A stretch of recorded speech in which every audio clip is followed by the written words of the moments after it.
I'm Dr. Joe Gryskiewicz, and they usually call me Dr. Joe or Dr. G, and I'm a board-certified plastic surgeon.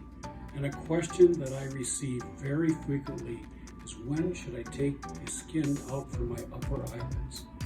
Well, if it's blocking your vision, then obviously that's a situation where you need to do it for your vision. But in terms of cosmetic, people that have just a little fullness kind of right up in here, got a little bit of skin over there, the muscle thickens up over time as you age, and then the fat pads start to pooch out.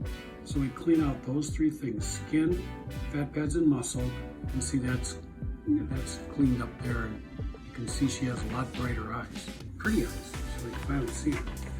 This would be an example, another example where, see, the skin just hides her gorgeous exotic eyes with the upward tilt. So if you're looking at something like that where you see thick tissue above your eyes, then come on in and let's talk. See you later.